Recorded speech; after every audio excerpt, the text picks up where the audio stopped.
கர்த்தருடைய நாமம் உயர்ந்திருப்பதாக. யாத்திரையாகும் புஸ்தகம் 20ஆம் அதிகாரம் 24ஆம் வசனத்துடைய பின்பகுதி. அன்று சொல்லர், என் நாமத்தை படுத்தும் எந்த ஸ்தானத்திலும் உன்னிடத்தில் வந்து உன்னை ஆசீர்வதிப்பேன் என்று சொல்லுகிறார். ஒரு சாதாரணமான காரியம்தான். ஆண்டுடைய நாமத்தை பிரஸ்தாபப்படுத்தி அதை மகிமைப்படுத்த வேண்டும் என்று கர்த்தர் விரும்புகிறார்.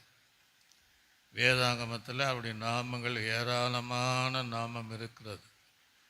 யெகோவா ஈரே, யெகோவா நிசியே, யெகோவா சம்மா, யெகோவா ரூபா, யெகோவா ரஃபா, யெகோவா சாலோம் என்று யெகோவா சிட்கேனோ என்கிற எத்தனையோ, இம்மானுவேல், எபினேசர் என்று எத்தனையோ அவருடைய நாமங்கள் இருக்கிற அந்த நாமத்தை நம்முடைய நாவினால் நாம் வீடானாலும் சபையானும் பிரஸ்தாபப்படுத்துகிற மகிமைப்படுத்துகிற அந்த ஸ்தானத்தில் இயேசு வந்து உங்களை ஆசீர்வதிக்கப் போகிறேன் என்று சொல்லுகிறார்.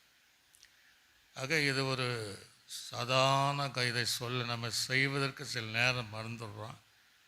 நீங்கள் இருக்கிற இடங்களில் ஆண்டுடைய நாமத்தை மகிமைப்படுத்துகிற அளவுக்கு அந்த நாமத்தை சொல்லி சொல்லி துதித்து நீங்கள் வரும்போது உங்கள் வீட்டுக்குள்ளேயே நீங்கள் கூடக்கூடிய சபைகளில் எந்த இடமானாலும் எந்த ஸ்தானமானாலும் ஆண்டவர் வந்து விடுவார். அதுக்கேற்ற அந்த பலன் என்னன்னா, உங்களை ஆசீர்வதிக்கப் போகிறார்.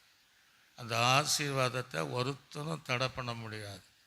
அந்த ஆசீர்வாதத்தை எந்த சாபத்தினாலையும் ஒருவன் எடுத்துக்கொள்ள முடியாது. அப்படிப்பட்ட ஒரு ஆசீர்வாதத்தை உங்களுக்கு தர விரும்புகிறார்.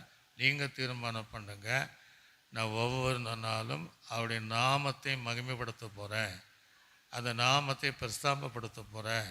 அது நிமித்தம் என்னிடத்தில் வந்து கர்த்தர் என்னை ஆசீர்வதிக்க போகிறார் என்ற தீர்மானத்தோடு கூட நீங்கள் கர்த்தரை மகிமைப்படுத்த ஆரம்பிங்க. கர்த்தர் உங்களை ஆசீர்வதிக்க போகிறார். நல்ல ஆண்டவரே, யாரெல்லாம் இந்த வசனத்தை கேட்டு நாமத்தை பிரஸ்தாபப்படுத்துகிறார்களோ மகிமைப்படுத்துகிற அந்த இடங்களிலே நீ சொன்ன வசனத்தின்படி அவர்களையும் அந்த குடும்பங்களையும் ஆசீர்வதிப்பீராக.